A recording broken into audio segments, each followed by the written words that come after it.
Hey, today I'll be talking about episodes 64 through 65 of YanXi Palace. Yingluo is pregnant and loved, and it is time for payback. The emperor has Yuan arrested for his treatment of Yingluo, and the empress is immediately ready to cut ties. I mean, it's not like they were ever truly allies. Yingluo goes to see Shun. Thanks to her actions, her whole family has been implicated. All the men have either been executed or exiled. Shun pretends to be sad for a moment before...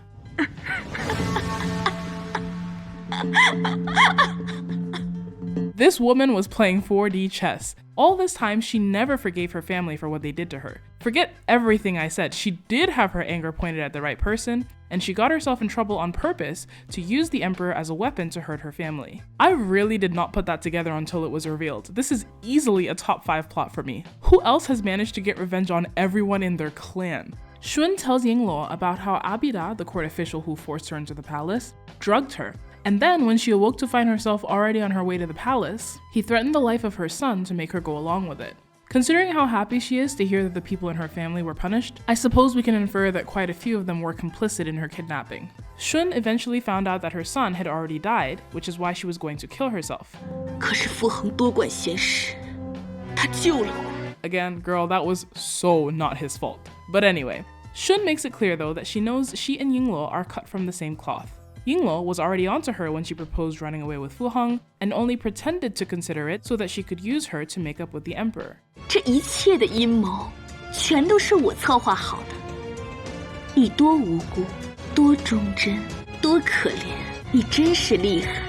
Yingluo leaves, Shun tells her she's very lucky to have the undying love of 2 men. But which one does she truly love? Good question. Yingluo simply responds that if she wants to stay alive, she'd better simply simmer down and keep up her crazy act. Okay, so not the best scheme, as now you've got to spend the rest of your life locked up acting like you've lost your mind, but A+ work getting your revenge. Our favorite flip-flopping eunuch, it turns out, actually stayed loyal this time. As Yuan gets his just desserts, Trenza gloats that he only pretended to be working with him in order to make him slip up.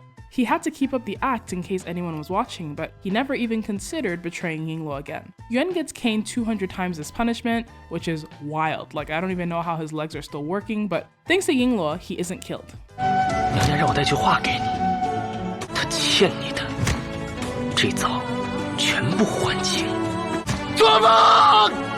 Once Yuan is released, he goes to beg the empress to take him back, but he's a liability now. Xian's head maid, Zheng has developed feelings for Yuan, and thanks to her begging, Xian agrees to take him back, but only if he manages to get Yingluo's forgiveness. He then kneels outside Yingluo's palace for hours, all through the night, but of course Yingluo is not moved. The next morning, the empress pays Yingluo a visit to congratulate her on her pregnancy. The fake back and forth has gotten pretty tiring though, and they both already know their true colors, so they stop messing about. 本宫提醒你一句，我才是大清皇后，就算你再得宠。 Yingluo tells her that she has no plans on competing with her, she's never wanted to be the empress. All the aggression has always been coming from her side, forcing Yingluo to protect herself, but Yingluo is more than willing to just not.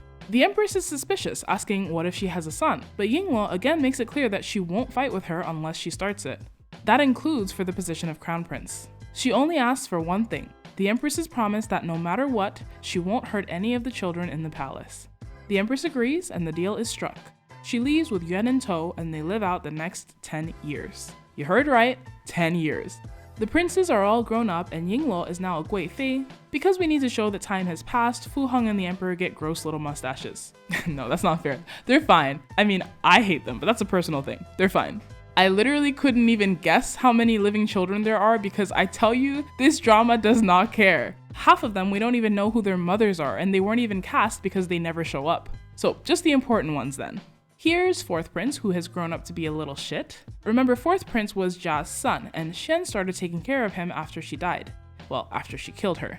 But after having her own kids, it seems Xian's thrown him aside like an old toy, which has understandably led him to become a very angry, jealous young man.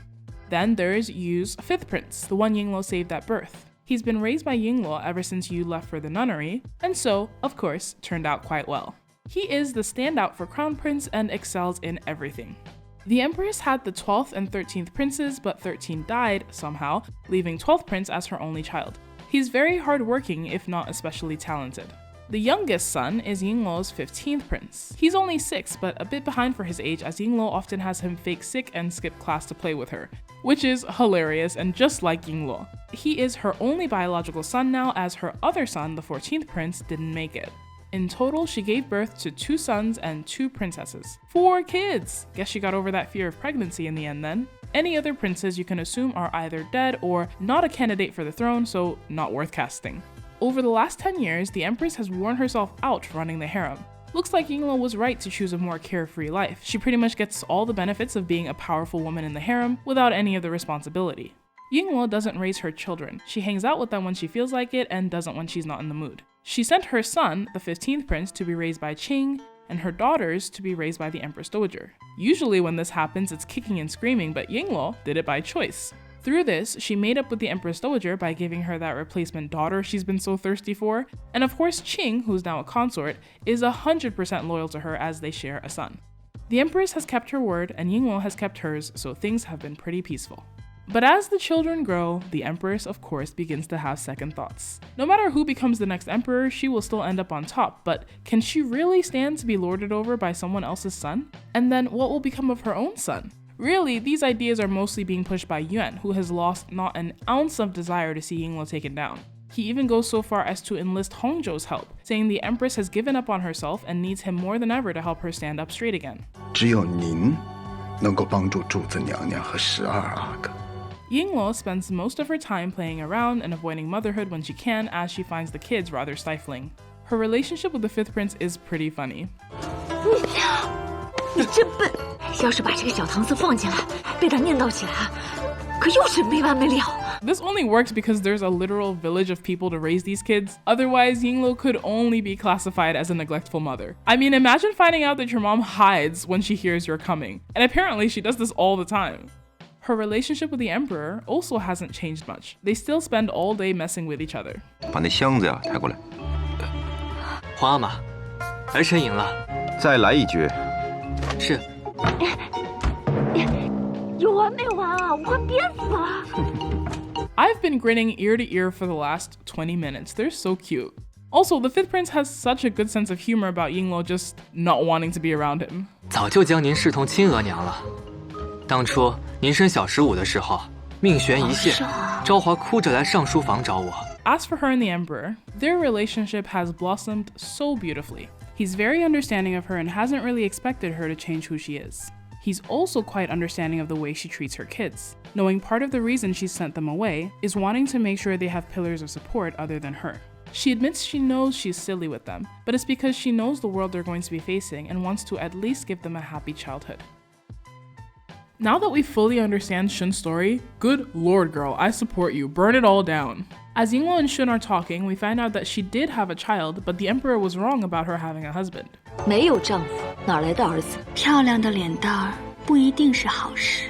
Nothing more really needs to be said for us to fill in the blanks here, but it really goes to show how she's been used and abused her whole life. How can she be expected to have sympathy for anyone else? And if her actions made the next official looking to curry favor think twice before kidnapping an unwilling victim, then she did good in my book. I'm just curious as to what the last 10 years have been like for her. We don't hear a peep after this. And then what a time skip! I honestly love that Yingluo is still Yingluo even 10 years later, and her relationship with the emperor is still going strong. Seeing them in older age is really nice because however it started, they are just perfect for each other now. 你给我，给我，给我，给我！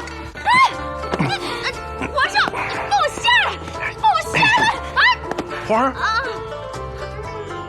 They make each other happy, and what more can you ask for in the person you're going to spend the rest of your life with? 连说不说啊？说不说？说不说？说不说？ Then there's the Empress. When she made that deal with Yingluo, I bet she didn't even think the truce would last this long. But it has, and now she has to face the reality of having all the power in the world, but none of her husband's love. From what we've seen of Shen, I don't think she loves him, right? But Empress or not, her whole livelihood does depend on him. And of course she's worried about her son in a world where new emperors have killed their brothers just to eliminate possible threats. And then there's Yuan whispering in her ear like Grandma Wormtongue, Shen, damn it, please don't just let yourself get manipulated into doing something stupid. I swear I'm gonna be so mad if they pull a last minute, suddenly the bad guy is a complete moron and is easily taken down. Shen is too smart for this. As if she didn't know that she'd one day grow old. Why is this suddenly hitting her like a truck? 本宫的皮肤再也不会像绸缎一样光滑。 Let's see how it plays out. I guess now we're gonna start to focus on the next generation and see which of the princes will end up on top. Till next time, thanks for watching.